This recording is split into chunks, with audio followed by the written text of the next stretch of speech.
Hello dear student, Exam Fuel YouTube channel में आपका स्वागत है। मैं देवेंद्र गुप्ता आज आपको विभाजिता के नियम के बारे में बताने जा रहा हूं। तो 2 से विभाज्य होने वाली संख्याएं तो कैसे पता करेंगे कि ये 2 से कटेगा कि नहीं। तो यदि कोई भी संख्या है और उसका अंतिम अंक 0, 2, 4, 6, 8 पे ख़त्म होता है तो वो 2 से विभाज्य होगा। जैसे कोई भी बड़ा नंबर लिख लीजिए 2, 4, 5, 6, 8। इसका अंतिम अंक क्या है? 8 है, यानी 8 है। और 8 क्या है? एक सम संख्या है, और सम संख्या है तो ये 2 से पूरा का पूरा नंबर क्या हो जाएगा? भागा लग जाएगा या डिवाइड हो जाएगा। जैसे यहाँ पे 246 है, 6 आपका सम संख्या है इसलिए 2 से कट जाएगा। 3 से कटने का नियम, तो कोई भी संख्या हो अगर उसके अंकों का योग 3 से कटता है तो पूरा का पूरा नंबर भी 3 से कटेगा। ये ध्यान में रखना है। जैसे मान लीजिए कि 6 है, 8 है, 3 है, 2 है, 5 है, सबको जोड़िए। 6 और 8, 8 6 कितना हो जाएगा आपका? 14। 14 और 3 17, 17 और 2 19, 19 और 5 24। तो 24 आया। 24 3 के पहाड़ में आता है कि नहीं? आता है, यानी 3 से कटेगा। 3 8 24, इसलिए पूरा का पूरा नंबर 3 से कटेगा। यानी देख के बता सकते हैं कि 3 से कट जाएगा इतना बड़ा नंबर। यहाँ पे भी एग्जाम्पल दिया था 123, जोड़ने पे 6 आ रहा था जो कि 3 से कटता, इसलिए 123 भी 3 से कटेगा। 4 से कटने का नियम, तो यदि कोई संख्या है और उसका अंतिम 2 अंक अगर 4 के पहाड़ा में आता है तो पूरा का पूरा नंबर कटेगा। जैसे यहाँ लिखा हुआ है ना 316, तो 316 में जो 16 है, क्योंकि अंतिम का 2 अंक बोला गया है, तो 16 4 के पहाड़ में आता है इसलिए पूरा नंबर 4 से कटेगा। जैसे मान लेते हैं कि 448 लिख देते हैं, तो 48 जो है वो 4 के पहाड़ से कट जाता है, बच्चों 48, इसलिए 448 भी 4 के पहाड़ा से कट जाएगा। आप डिवाइड करके देख सकते हैं। अब है 5 से विभाज्य होने के नियम। तो कोई भी नंबर हो जिसका अंतिम अंक या तो 0 हो या तो 5 पे ख़त्म होता हो, वो 5 से कटेगा। जैसे 245 है, देखिए 5 पे ख़त्म हो रहा है इसलिए 5 से कटेगा। मान लीजिए 4 6 8 2 9 0, 0 पे ख़त्म हो रहा है इसलिए 5 से कटेगा। 6 से कटने का नियम, 6 से कटने का नियम क्या है कि जो नंबर 2 से भी कटे और 3 से भी कटे वो ऑटोमेटिक 6 से कटेगा। जैसे 126 लिखा हुआ एग्जाम्पल में, तो ये 26 जो है वो 2 के पहाड़ा से भी कटेगा और 3 के ही पहाड़ से कटेगा। कैसे? 6 सम संख्या है इसलिए 2 के पहाड़ से कट जाएगा। और 3 से क्यों कटेगा? देखिए जोड़िए, 1 और 2 कितना हो गया? 3, और 6 6 3 9, तो 9 जो है वो 3 के पहाड़ से कटता है, इसलिए 126 6 के पहाड़ से भी कटेगा। अब एक और एग्जाम्पल देख लेते हैं हम लोग। मान लेते हैं कि एक नंबर सोचते हैं, चलिए 6 है, 7 है, 0 8। अब देखिए ये 6 से कटेगा कि नहीं कटेगा? तो पहले देखते हैं कि 2 3 से कटेगा कि नहीं। देखिए लास्ट का जो 8 है वो 2 से कटेगा। जब ये 2 से कटेगा, आप 3 से कटेगा कि नहीं कटेगा? सबको जोड़िए, 7 6 13, 13 और 8 कितना हो गया? 21। तो 21 3 से कटेगा, 7 21। तो जब ये 2 से भी कट रहा है, 3 से भी कट रहा है, तो पक्का है कि 6 से भी कट जाएगा। 7 से कटने का नियम, 7 से कटने का नियम है कि यदि कोई संख्या है तो उसका जो लास्ट का अंक है उसको डबल कर दीजिए और बाकी संख्या से घटा दीजिए। देखते हैं पहले, ऐसे तो समझ में आएगा नहीं। तो मान लीजिए कि 203 है, 203, तो लास्ट का अंक कौन है? 3, 3 का डबल कीजिए, डबल का मतलब 2 से गुना कर दीजिए, तो कितना हो गया? 6। बाकी जो नंबर बच गया कौन? 20, तो 20 में से 6 को घटा दीजिए तो कितना आया? 14। क्या 14 7 से कटता है? हाँ, तो ये 7 से कटने का नियम हो गया कि जो लास्ट अंक है उसको डबल कर दीजिए और बाकी में से घटा दीजिए। अगर 7 के पहाड़ में आता है तो ठीक है, नहीं तो नहीं कटेगा। 8 से कटने के नियम, तो 4 के जैसा ये भी है कि अंतिम 3 अंक अगर 8 से कटता है तो पूरा का पूरा नंबर 8 से कटेगा। तो जैसे एग्जाम्पल में 1000 है, तो ये 3 गो 0 है, तो 3 गो 0 तो 8 के पहाड़ से तो कट ही जाएगा, इसलिए पूरा का पूरा नंबर 8 से कट जाएगा।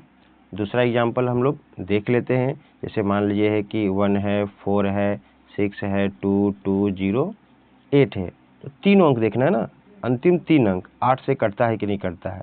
देखिए 8 से कटता है कि नहीं कटता है। देखिए 8 के पहाड़ा में काटिए, 8 दूनी का 16, कितना बच गया 4, तो 8 6 48, तो 208 जो है 8 से कट जा रहा है, इसलिए पूरा का पूरा नंबर 8 से कट जाएगा। क्लियर है। 9 से कटने का नियम, तो जिस तरह से जोड़ने पे 3 से कटता था, उसी तरह से जोड़ने पे 9 आएगा तो 9 से कटेगा। जैसे 729 है, जोड़िए 7 2 9 और 9 18, तो 18 9 से कटता है कि नहीं, 9 के पहाड़े में आता है कि नहीं, आता है। 9 दूनी 18, इसलिए पूरा का पूरा नंबर 9 से कटेगा। कुछ और देखते हैं। 3 है 1 8 7 8, सबको जोड़िए, 9 के पहाड़े में आता है कि नहीं।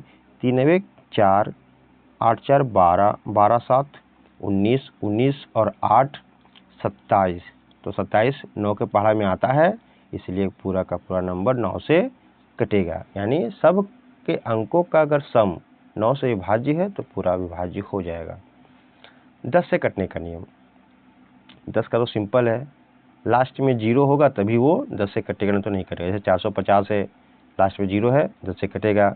मान लीजिए 670 है, लास्ट में 0 है, 10 से कटेगा। 11 से कटने का नियम, 11 से कटने का नियम को थोड़ा समझिएगा। इसमें अल्टरनेट नंबर होता है, जैसे 2 7 2 8, तो जो अल्टरनेट है उसका अगर हम लोग डिफरेंस निकालते हैं, यानी घटाने के बाद, तो 0 या तो 11 का पहाड़ा में आना चाहिए। जैसे मान लेते हैं कि हम एक एक करके जोड़ते हैं, जैसे ये 2, अब उसको छोड़ दीजिए, कितना हो गया 4, अब इसको देखिए 8 7 15, तो यहाँ पे आ गया 15। अब 15 में से 4 घटा देंगे तो कितना हो जाएगा 11, तो 11 11 का पहाड़े में आता है, इसलिए 11 से कटेगा, तो ही बोला जाता है अल्टरनेट। अब मान लीजिए कि हम लिखते हैं 6 2 5 6 1 4। अब इसका दो तरीका, या तो आप अलग अलग करके देखिए, 6 के बाद क्या आना चाहिए 5, 6 5 11, 11 1 12 हुआ। अब बाकी जो बच गया उसको जोड़िए, 2 6 8, 8 4 12, ये हो गया 12, तो 12 में से 12 चला गया तो यानी से बराबर 0, तो या तो 0 आना चाहिए या तो डिफरेंस 11 का पहाड़ा आना चाहिए, 11 आ जाए 22 आ जाए 23 आ जाए तो 11 से कटेगा। तो ये आपको अल्टरनेट करके डिफरेंस कर देना है, अल्टरनेट सम करके डिफरेंस कर देना है। और नहीं तो आप डायरेक्टली जो एग्जांपल में वैसे कर सकते हैं, जैसे 2 7 2 8 है तो पहले 2 प्लस में था -7, फिर +2 -8, आगे -11, तो इसमें माइनस प्लस से मतलब नहीं है, बशर्ते या तो 0 आना चाहिए डिफरेंस या तो 11 का मल्टीपल आना चाहिए, चाहे 11 हो 22 हो 33 हो, कुछ भी आ जाए। अब है 12 से विभाज्य होने के नियम, तो 12 से कौन कटेगा, 12 से जो 3 से कटे और 4 से कटे, 4 3 12, तो जो 3 से भी कट जाए और 4 से भी कट जाए वो 12 से कट जाएगा। जैसे एग्जाम्पल में कितना लिखा हुआ है 144 है, तो 144 को पहले किससे काटना है 3 से, तो देखिए 4 4 8 8 1 9, 3 से कट जाएगा क्योंकि 3 के पहाड़े में आता है। अब 4 से कटने का नियम, 4 से कटने का नियम क्या था, लास्ट का 2 डिजिट 4 से कटना चाहिए, तो 44 4 के पहाड़े में आता है 1144, इसलिए 144 जो है वो 3 से भी कटेगा 4 से भी कटेगा, जब 3 और 4 से कटेगा तो 12 से भी कटेगा। 13 से कटने का नियम, यदि अंतिम अंक का 4 गुना करके बाकी में जोड़े और अगर वो 13 के पहाड़ा में आ जाता है तो 13 से कटेगा। जैसे 273 है तो अंतिम अंक कौन है 3 है, 3 को 4 से गुना करना है तो कितना हो जाएगा 12, और बाकी जो नंबर बच गया उसमें क्या करना है जोड़ना है, तो 27 और 12 कितना होता है 39। अब बताइए कि 39 13 के पहाड़े में आता है कि नहीं आता है, 13 39, तो अब हम कह सकते हैं कि 273 जो है वो 13 से कटेगा, यानी भाग लग जाएगा। तो ये तरीका हुआ कि जो अंतिम अंक है उसको 4 से गुना करेंगे, बाकी जो नंबर बच गया उसी में उसको जोड़ देंगे और वो 13 के पहाड़ा में आना चाहिए। तो मेन इम्पोर्टेंट इतना ही होता है, इतना याद रख लीजिएगा तो बाकी आराम से बन जाएगा। धन्यवाद। यदि आपको यह वीडियो पसंद आया तो लाइक एंड शेयर जरूर करेंगे।